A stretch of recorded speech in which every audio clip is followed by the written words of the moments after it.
میں مرنا نہیں چاہتی، لیکن میں جینے کے قابل بھی نہیں ہوں۔ میں نے سب کچھ خاک میں ملا دیا اور میری محبت نے مجھے راکھ بنا کر اڑا دیا۔ اپنے خاندان کے نام پر کالک مننے سے بہتر ہے کہ میں مر جاؤں، اور میری موت کا ذمہ دار بس وہ ایک شخص جس نے محبت کے نام پر مجھے دھوکہ دیا۔ خدایا، اس سے میرے ہر درد کا بدلہ لے اور مجھے معاف کر دے، آمین۔ لمبے گھنے بال پشت پر بکھرے تھے۔ وہ کمرے کی کھڑکی میں کھڑی بار خالی آسمان کو تک رہی تھی جس پر شفق کی لالی پھیلی ہوئی تھی۔ سورج مشرق سے مغرب تک کا سفر طے کر کے اب ڈوبنے کو تیار تھا۔ آسمان کو تکتے تکتے اس کی آنکھوں میں عجیب سا تاثر ابھرا تھا جب خالی آسمان پر یہ الفاظ اسے لکھے نظر آ رہے تھے، اور دیکھتے ہی دیکھتے اس کی آنکھیں جلنے لگیں۔ یہ الفاظ اس کا پیچھا نہیں چھوڑتے تھے، اور اب وہ لوٹ آئی تھی ہر حساب برابر کرنے کو، سارے بدلے لینے کو۔ ہناوے، نسوانی آواز پر وہ چونکی، ہاتھ بڑھا کر فٹافٹ اس نے اپنی نم آنکھوں کو صاف کیا اور پلٹ کر دیکھا۔ ثنا بھابی کمرے کے دروازے پر کھڑی تھی۔ جی بھابی، متوازن انداز میں اس نے کہا۔ اس کا نم لہجہ ثنا بھابی کو اس کے رونے کی جھلک دکھلا گیا تھا۔ تم ٹھیک ہو نا؟ اب وہ فکر مندی سے پوچھ رہی تھی۔ جی میں ٹھیک ہوں، وہ زبردستی مسکرائی۔ آ جاؤ، پھر کھانا تیار ہے، تمہارے بھائی تمہارا انتظار کر رہے ہیں، ثنا بھابی نے مسکرا کر کہا۔ وہ غور سے ہناوے کو دیکھ رہی تھی۔ گزرے سالوں میں بہت بدل گئی تھی۔ بال لمبے ہو گئے تھے، پہلے سے بھی لمبے۔ حسن مزید نکھر گیا تھا، سوگوار حسن، لیکن اس کے چہرے کی رونق اور ہنسی کہیں کھو سی گئی تھی۔ جی چلیں، بس میں آتی ہوں، ہناوے نے مسکرا کر کہا تو ثنا بھابی بھی اس بات میں سر ہلا کر چلی گئیں۔ ہناوے نے ہاتھ تھامے موبائل کو دیکھا تو اسکرین پر اس شخص کا نمبر تھا جسے اس نے کچھ دیر پہلے کال کی تھی۔ میں تمہیں نہیں بخشنے والی امن ملک، یاد رکھنا۔ اس کا حوصلہ چٹان کی مانند پختہ اور بلند تھا، اور اس کی آنکھوں سے اب چنگاریاں نکل رہی تھیں۔ کبھی سراسر مہر، کبھی قہر ہی قہر۔ میں لڑکی کے روپ میں کچھ امرت ہوں اور کچھ زہر۔ وہ قہر ہی تو بن کر لوٹی تھی، وہ زہر جو اپنے اندر برسوں سے لیے وہ پھر رہی تھی، جو اسے نہ جینے دیتا تھا اور نہ مرنے۔ وہ زہر اب وہ امن ملک کی رگوں میں اتارنے کے لیے تیار تھی۔ وہ فریش ہونے کے بعد نیچے آئی تو کھانے کی میز پر سب اس کا انتظار کر رہے تھے۔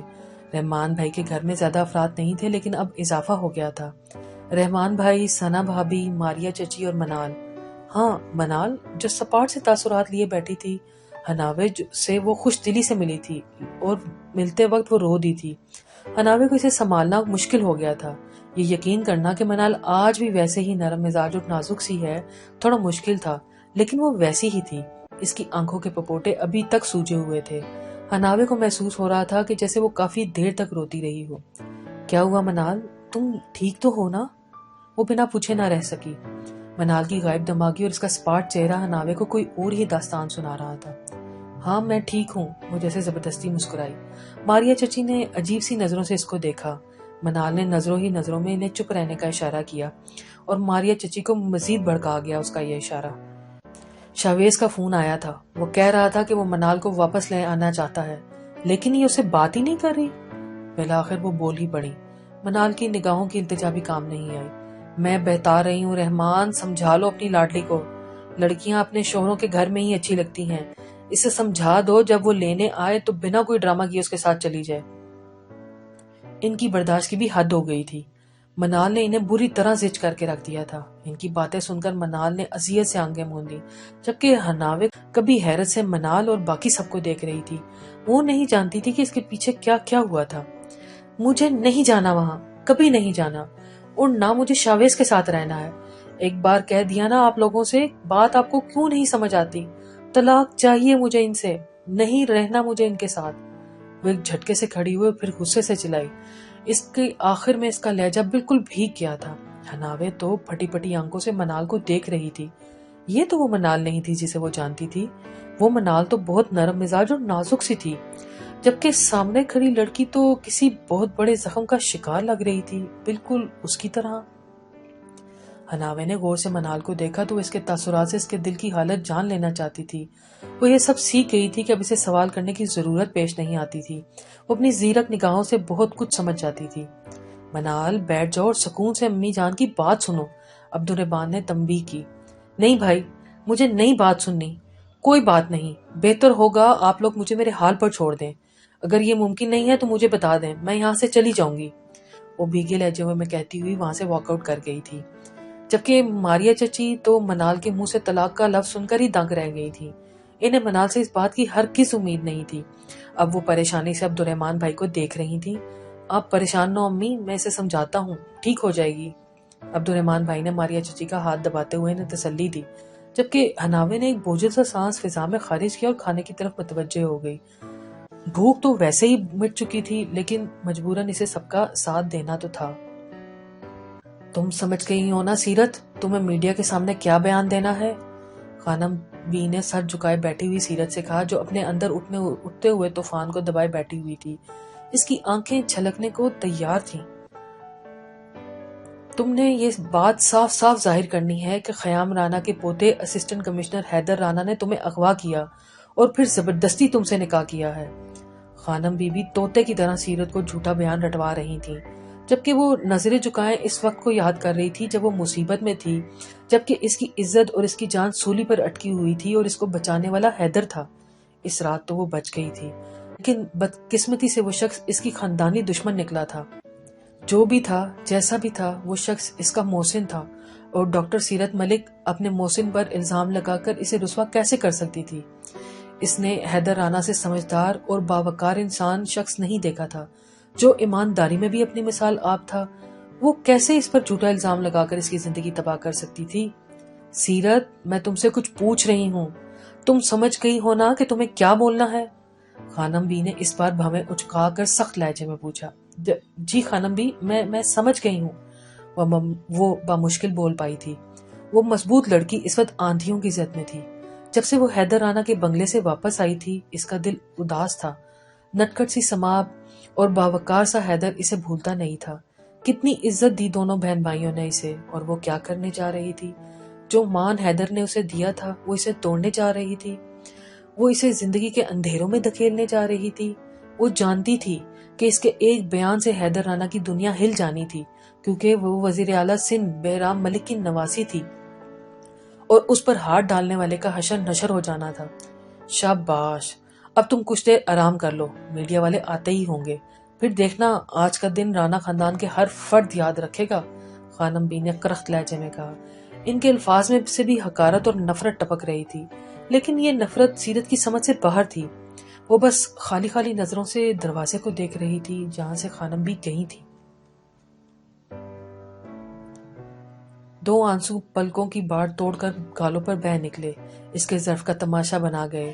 سیرت نے صوفے کی پشت سے ٹیک لگایا اور آنکھیں مول لیں۔ حیدر کا وجیح چہرہ خیالوں کے پردے پر ابھرا۔ جانے کیوں وہ اسے بھول ہی نہیں پا رہی تھی۔ جب سے وہ آئی تھی تب سے بے چین تھی۔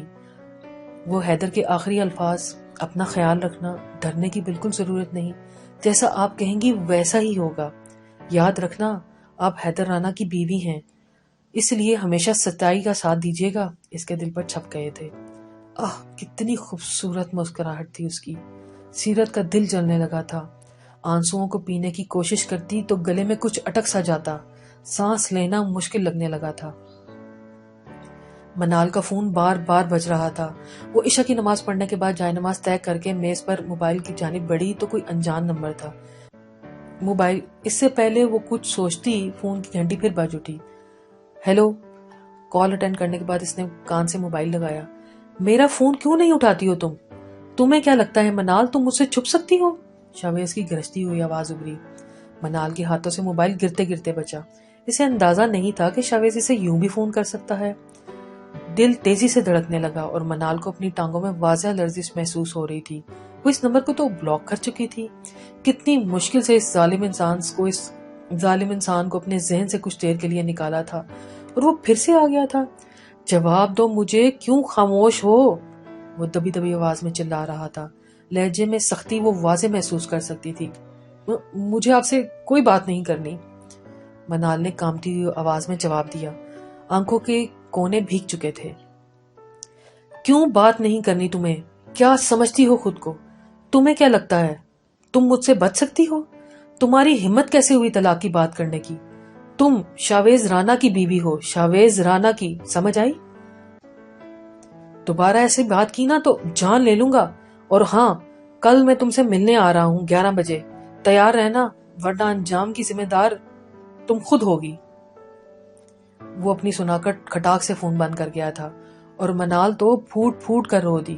وہ شاویز سے ملنا تو کیسے دیکھنا بھی نہیں چاہتی تھی، کیونکہ اس کے سامنے آتے ہی منال کو اپنے ارادے ٹوٹتے ہوئے محسوس ہوتے تھے۔ آخر اس نے محبت کی تھی اس ظالم شخص سے، اور اسی وجہ سے وہ اتنی تکلیف میں تھی۔ کتنی ہی دیر وہ فون تھامے روتی رہی اور رات دھیرے دھیرے سرک رہی تھی۔ وقت ایسا تھا کہ رانا خاندان اور ملک خاندان کا ہر شخص ایک اندیکھی آگ میں جل رہا تھا۔ نہ کسی کی جیت ہو رہی تھی اور نہ ہی ہار۔ دونوں خاندانوں کے افراد اپنی اپنی جنگ لڑ رہے تھے۔ جانے اس جنگ میں شکست کس کا مقدر لکھی تھی؟ میری فطرت میں رعایت کی گنجائش نہیں، میری نفرت کا تقاضا ہے کہ تو مر جائے۔ رات کے اس پہر وہ فائل ہاتھ میں تھامے چند کاغذات کو غور سے دیکھ رہی تھی۔ اس نے ایک دن بھی آرام کرنا ضروری نہیں سمجھا۔ امن ملک کو شکست دینا تھی تو ہر پل ہر لمحہ کام کرنا تھا۔ ایک ایک سیکنڈ اسے امن ملک کے خلاف استعمال کرنا تھا، تب ہی کہیں اس کی شکست ممکن تھی۔ صبح کے 3 بجے کا وقت تھا جب اس نے فائل بند کی اور کرسی کی پشت سے ٹیک لگا لی۔ نیند سے بوجھل اور جلتی آنکھوں کو بند کیا تو پپوٹوں سے درد اٹھنا شروع ہو گیا۔ کچھ باتیں تھیں جو سمجھ میں نہیں آ رہی تھیں، کچھ نکات ایسے تھے جنہیں وہ کلیئر کرنا چاہتی تھی۔ یہ فائل اس 5 سال کے عرصے میں خضر نے بنائی تھی، جسے وہ اس کے آنے کی خبر سنتے ہی عبد الرحمن کے گھر میں پہنچا چکا تھا۔ میں ہمیشہ اور ہر قدم پر تمہارا ساتھ نبھاؤں گا۔ بند آنکھوں کے پردے پر خضر کا وجیح چہرہ ابھرا۔ حناوے نے جھٹ سے آنکھیں کھولی۔ ان 5 سال کے عرصے میں اس نے کبھی خضر کو فون نہیں کیا تھا، کبھی اس کی خیریت دریافت نہیں کی تھی، اور نہ کبھی خضر نے اسے فون کرنا ضروری سمجھا تھا۔ وہ اس کا ساتھ نبھانے کا وعدہ تو کر چکا تھا، لیکن حناوے کو لگتا تھا یہ خضر کی مجبوری تھی، ورنہ وہ حناوے کو ہمیشہ ناپسند ہی کرتا تھا۔ کچھ سوچتے ہوئے حناوے نے فون اٹھایا، ایک گہرا سانس لیتے ہوئے خود کو پرسکون کیا اور پھر خضر کا نمبر ملا دیا۔ بیل جا رہی تھی لیکن وہ فون نہیں اٹھا رہا تھا۔ ایک پل کو حناوے کے چہرے پر ملال پھیلا، لیکن دوسرے ہی پل وہ خود پر قابو پا چکی تھی۔ یہ جذبات اور احساسات اب اسے زہر لگتے تھے۔ اسے تو ان 5 سالوں میں کبھی حیدر کا خیال بھی نہیں آیا تھا جو اسے اچھا لگتا تھا۔ کبھی وقت انسان کو بدل دیتا ہے، اور اس کے سب سے بڑی مثال حناوے تھی۔ اس شدت فراق سے آتے ہو یاد تم، جیسے کسی ضعیف کو بچپن کے 4 دن۔ خضر جو پچھلے 2 دنوں سے بے چین تھا، چاہ کر بھی حناوے کو فون نہیں کر پا رہا تھا۔ حناوے کا فون دیکھ کر ایک پل کو ساکت رہ گیا۔ حناوے نے اسے فون کیا تھا، ایس پی خضر حیات رانا کو، جسے وہ ناپسند کرتی تھی، 1000 دفعہ شادی سے انکار کر چکی تھی، وہ اسے فون کر رہی تھی۔ اس کا حیران ہونا تو بنتا ہی تھا۔ دل تیزی سے دھڑک رہا تھا، ضرور اسے کوئی کام ہوگا، اٹھا لوں فون۔ دماغ نے ایک پل کو اپنے اندر کی دل کی خوش فہمیوں پر پانی ڈال دیا۔ اس سے پہلے کہ وہ فون اٹھاتا بیل بند ہو چکی تھی، اور خاموش موبائل کو ہاتھ میں تھامے وہ اس کے نمبر کو گھور رہا تھا، جسے اپنے موبائل کی اسکرین پر چمکتا دیکھنے کی خواہش وہ پچھلے 5 سال سے کر رہا تھا۔ کچھ دیر سوچنے کے بعد خضر نے حناوے کا نمبر ملایا اور کمرے کی کھڑکی میں جا کر کھڑا ہو گیا۔ اندر کہیں الاؤ سا جل رہا تھا، باہر ہلکی ہلکی بارش جاری تھی۔ تیز ہوا کا جھونکا اس کے چہرے سے ٹکرایا تو اندر تک سکون اتر گیا۔ السلام علیکم، حناوے کی سرسراتی آواز اس کی سماعت سے ٹکرائی۔ وعلیکم السلام، وہ بس اتنا ہی بول پایا تھا۔ پھر دونوں طرف خاموشی چھا گئی۔ وہ دونوں ہی نہیں جانتے تھے کہ کیا بات کرنی چاہیے۔ حناوے کا لڑنا جھگڑنا، اسے جلی کٹی سنانا اور خضر کا اسے ڈانٹنا، سب کچھ تو پہلے جیسا تو نہیں تھا۔ کیسے ہیں آپ؟ بلاخر حناوے نے پہل کر ہی دی۔ اس کا لہجہ بالکل نارمل تھا۔ ٹھیک ہوں، خضر نے 2 لفظی جواب دیا، جو اسے ڈانٹنا چاہتا تھا، اپنی حالت بیان کرنا چاہتا تھا، لیکن اب خاموش کھڑا تھا۔ پھپھو کیسی ہیں؟ حناوے نے دوسرا سوال کیا۔ وہ بھی ٹھیک ہیں۔ خضر کو بلا وجہ سی الجھن ہونے لگی تھی۔ یہ تو اچھی بات ہے۔ سب سے پہلے تو معذرت اس وقت فون کیا۔ جو فائل آپ نے مجھے بیچی ہے اس میں باتیں واضح نہیں ہیں۔ کیا آپ مجھ سے کل مل سکتے ہیں تاکہ میں اپنی الجھن دور کر سکوں؟ وہ کتنے آرام سے اور تمیز سے بات کر رہی تھی۔ خضر کو تو اس کی اس انداز پر شک ہو رہا تھا۔ ٹھیک ہے، مجھے وقت بتا دینا، میں آ جاؤں گا، وہ بے تاثر سے لہجے میں بول رہا تھا۔ یہ اس کی حناوے نہیں تھی جو اس سے لڑتی تھی، جھگڑتی تھی، زبردستی باتیں منواتی تھی۔ یہ تو کوئی اور ہی حناوے تھی، اجنبی سی، جو فاصلے ختم کرنے کا کہتے ہوئے گئی تو تھی، پر خضر کو خود سے کوسوں دور کھڑی ہوئی نظر آ رہی تھی۔ نمل کہاں ہو یار، مجھے میری واچ نہیں مل رہی، لیٹ ہو رہا ہوں میں آفس سے۔ ارم جھنجھلایا ہوا بیڈ کے سائڈ ٹیبل کے دراز چیک کر رہا تھا اور ساتھ ساتھ نمل کو آوازیں بھی دے رہا تھا۔ صبح صبح ہی اسلام آباد کو نرم ملائم سی دھوپ نے اپنی لپیٹ میں لے لیا تھا۔ ساری رات بارش برسنے کے بعد اب مطلع صاف تھا اور سورج آج معمول سے زیادہ چمک رہا تھا۔ ایسی ہی چمک اس چھوٹے سے گھر میں بھی تھی جس کے افراد آج بہت خوش اور پرسکون تھے۔ نمل، کوئی جواب نہ آنے پر ارم اسے پکارتا ہوا کمرے سے باہر نکل آیا۔ اس کا رخ کچن کی جانب تھا جہاں وہ مصروف سی ناشتہ بنا رہی تھی۔ جی بس آ رہی ہوں۔ وہ اس کی پکار سن چکی تھی شاید، تبھی مصروف سے انداز میں جواب دیا۔ نمل، تمہیں کتنی بار کہا ہے جب میں ریڈی ہو رہا ہوتا ہوں تو میرے پاس رہا کرو، مجھے چیزیں نہیں ملتی، وہ بے بسی سے بولا۔ کیا نہیں مل رہا اب؟ نمل نے آملیٹ کو پلٹ کر سلیقے سے رکھتے ہوئے سوال کیا، جبکہ ارم کی پیشانی پر لکیریں ابھری ہوئی تھیں۔ وہ اس سے بات کر رہا تھا کہ جبکہ وہ مصروف تھی۔ ارم سے برداشت نہیں ہوا، وہ غصے سے اس کی جانب بڑھا۔ کتنی بار کہا ہے جب میں بات کر رہا ہوں تو مجھ پر توجہ دیا کرو، مجھے یہ پسند نہیں ہے تمہارا یوں نظر انداز کرنا۔ وہ اسے بازوؤں سے پکڑے اپنی جانب رخ کر کے موڑے خفا خفا سا کہہ رہا تھا۔ اس کا پھولا ہوا چہرہ دیکھ کر نمل کو بے ساختہ ہنسی آ گئی۔ یار تم ہنس رہی ہو، میں لیٹ ہو رہا ہوں، وہ صدمے سے نمل کی جانب دیکھتے ہوئے کہہ رہا تھا۔ خود ہی تو کہتے ہیں کہ آپ میں ناشتہ بنایا کروں آپ کے لیے، اور اب جب میں ناشتہ بنا رہی ہوں تو بھی آپ غصہ کر رہے ہیں۔ وہ اس کی حالت سے لطف اندوز ہوتے ہوئے مسکراہٹ چھپا رہی تھی۔ ٹھیک ہے ناشتہ بھی بنا لینا، لیکن آؤ میری واچ ڈھونڈو یار، جب تک میں ریڈی نہ ہو جایا کروں میرے ساتھ رہو۔ وہ اس کا ہاتھ تھامے اس کو کچن سے باہر لے گیا۔ اب اس کا رخ کمرے کی جانب تھا۔ یہ دیکھیں، یہ رہی واچ، کل خود ہی تو اسٹڈی ٹیبل پہ رکھی تھی آپ نے۔ نمل نے میز سے گھڑی اٹھاتے ہوئے اس کی جانب بڑھائی جس نے پورے کمرے میں سامان بکھیر دیا تھا۔ او شکر ہے، ارم کے تنے اعصاب ڈھیلے پڑ گئے۔ اب وہ گھڑی کلائی پر باندھ رہا تھا، یہ اس کی پسندیدہ گھڑی تھی، نمل جانتی تھی۔ آپ بھی نہ ارحم، کمرے کا کیا حال بنا دیا ہے آپ نے، نمل نے کمرے کی حالت دیکھتے ہوئے کہا۔ ارحم نے چونک کر کمرہ دیکھا جس کا حال واقعی بڑا برا ہو گیا تھا۔ پھر نمل کا چہرہ جس پر تھکاوٹ کے آثار نمایاں تھے جب کہ اس کی زندگی میں آئی تھی۔ اسے زلیخا پھپھو اور ان کی این جی او کو سنبھال رہی تھی، پورے گھر کا خیال رکھتی تھی، صفائی ستھرائی، دوپہر اور رات کے کھانے کا خیال تو ملازمہ رکھتی تھیں، لیکن ارم اور پھپھو کا ناشتہ اور ارم کے چھوٹے چھوٹے کام اسے تھکا دیتے تھے۔ ارم کو اب سچ مچ افسوس ہو رہا تھا، وہ نمل کے بنا اپنی زندگی کا تصور بھی نہیں کر سکتا تھا۔ آئی ایم سوری، وہ 2 قدم بڑھا کر اس کے قریب آیا اور اس کے دونوں ہاتھ تھامتے ہوئے معذرت کی۔ کس لیے؟ وہ حیران ہوئی۔ میں بہت تنگ کرتا ہوں نا تمہیں، لیکن میرا یقین کرو تمہارے بنا مجھے کچھ نظر نہیں آتا اور نہ ہی کچھ ملتا ہے۔ اب وہ شرمندہ سا کہہ رہا تھا۔ کوئی بات نہیں ارم، اب جلدی سے تیار ہو کر آ جائے، میں ناشتہ لگا دیتی ہوں، پھر مجھے پھپھو کو میڈیسن بھی تو دینی ہے، وہ بنا ماتھے پر شکن ڈالے کہہ رہی تھی۔ وہ ایسے فکر اور پرواہ کرتی ہوئی اس کے دل میں اتر رہی تھی۔ بہت شکریہ نمل، میری زندگی میں آنے اور اسے خوبصورت بنانے کے لیے، ارم نے اس کے ہاتھوں کو اپنے لبوں سے لگاتے ہوئے کہا تھا۔ نمل پھیکا سا ہنس دی، بظاہر وہ بہت خوش تھی، لیکن ارم سے شادی کرنے پر اسے وہی سزا ملی تھی جو ذل رانا کو ملی تھی۔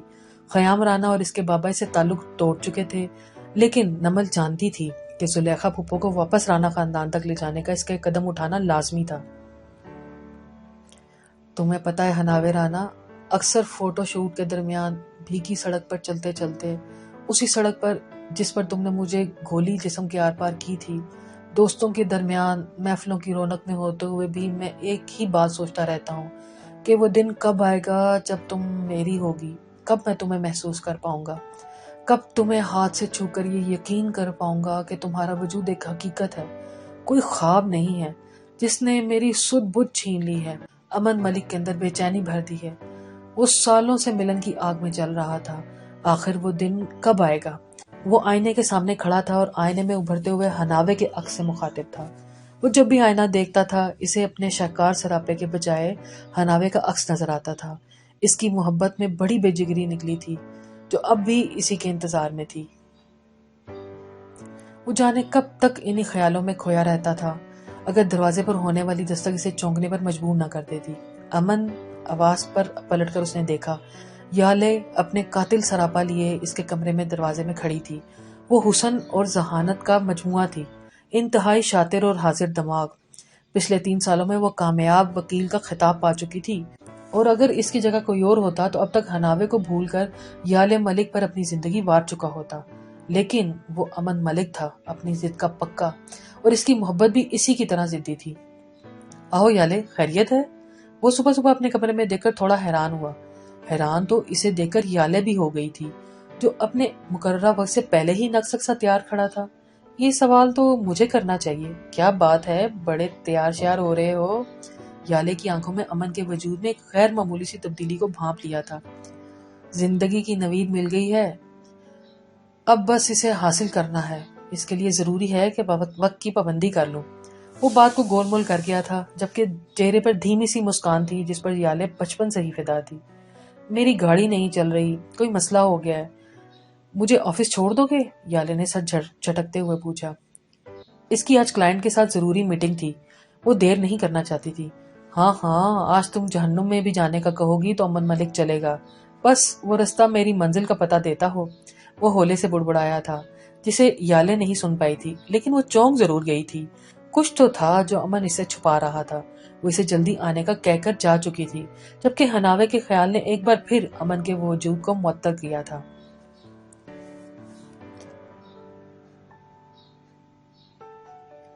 جب نہیں آئے تھے تم، تب بھی تو تم ہی آئے تھے، آنکھ میں نور کی اور دل میں لہو کی صورت، یاد کی طرح دھڑکتے ہوئے دل کی صورت۔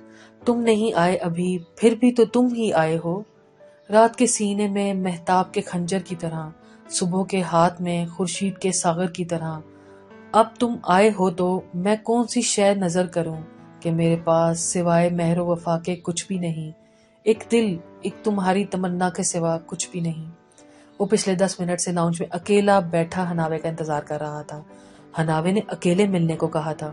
ماریا چچی اور ثنا بھابھی بھی اس کا حال احوال پوچھنے کے بعد جا چکی تھی۔ خضر نے بے چینی سے پہلو بدلا اور گھڑی کی جانب دیکھا۔ 10 بجنے میں 1 منٹ باقی تھا، اور حناوے نے پورے 10 بجے کا وقت دیا تھا۔ جانے کیوں وہ پہلے ہی آ گیا تھا؟ جانے کیوں اسے دیکھنا چاہتا تھا؟ جانے کیوں اس کا دل تیزی سے دھڑک رہا تھا؟ اس سے پہلے کہ خضر مزید کسی بے چینی کا شکار ہوتا، اسے وہ سیڑھیوں پر آتی ہوئی نظر آئی۔ حناوے سیڑھیاں اتر رہی تھی۔ اس نے 10 بجے کا وقت دیا تھا اور وہ اپنے وقت پر آئی تھی۔ جانے اتنی وقت کی پابندی کرنا کہاں سے سیکھا تھا اس نے؟ اس پر نظر پڑتے ہی خضر کو اپنا دل رکتا ہوا محسوس ہوا۔ بالوں کی اونچی پونی ٹیل کیے، نیلے رنگ کی جینس پر گھٹنوں تک آتی سفید شرٹ پہنے اور دوپٹے کندھے پر ایک سائیڈ پر پھیلائے وہ حناوے رانا تو نہیں تھی جسے خضر نے سالوں پہلے دیکھا تھا۔ السلام علیکم۔ جانے وہ کب اس کے اتنے قریب پہنچ کر اسے سلام کر چکی تھی، لیکن خضر تو حیرت کے شدید صدمے میں ساکت کھڑا تھا۔ اسے خاموش دیکھ کر حناوے کے چہرے پر الجھن ابھری۔ السلام علیکم۔ اس بار حناوے نے ذرا اونچی آواز میں خضر کو کہا تو اسے ایک جھٹکا لگا۔ وہ بھی سیاہ جینس پر سفید شرٹ پہنے سادہ سے حلیے میں تھا۔ اس کی شخصیت میں پہلے سے بھی زیادہ نکھار اور وقار آ گیا تھا۔ پولیس والے اتنے باوقار کب سے ہونے لگے؟ ایک پل کو حناوے نے سوچا۔ وعلیکم السلام، کیسی ہو؟ اب وہ خود پر کافی حد تک قابو پا چکا تھا، تبھی عام سے لہجے میں بناتے ہوئے پوچھ رہا تھا۔ میں ٹھیک ہوں، پھپھو کیسی ہیں؟ وہ بائیں ہاتھ میں فائل تھامے میز پر رکھتے ہوئے پوچھ رہی تھی۔ اس کی آنکھوں میں بھی جھجک سی تھی۔ اب وہ بے دھڑک اپنے سامنے کھڑے شخص کو رشوت خور نہیں کہہ سکتی تھی، اور زبان سے لڑنا جھگڑنا تو وہ کب کا چھوڑ چکی تھی۔ لوگ کہتے ہیں جو انسان جتنا زیادہ پر اعتماد ہوتا ہے اتنا ہی زیادہ بول لیتا ہے، لیکن شاید حقیقت کچھ اور ہے۔ انسان جتنی شعور کی منزلیں طے کر لیتا ہے، اتنی ہی گہری خاموشی اس کی شخصیت کا خاصہ بن جاتی ہے۔ حناوے میں اعتماد کی کمی ہرگز نہیں تھی، لیکن اب وہ فضول نہیں بولتی تھی۔ وہ حناوے رانا جو پورے رانا ہاؤس کو اپنے سر پر اٹھا رکھتی تھی، وہ کہیں گم ہی ہو گئی تھی۔ اس نئی حناوے کو دیکھ کر خضر کا دل نہ جانے کیوں ہول اٹھتا تھا۔ اس کی آنکھوں کی سرد مہری اور چہرے پر پھیلی سنجیدگی کسی بڑے طوفان کا پیش خیمہ تھی۔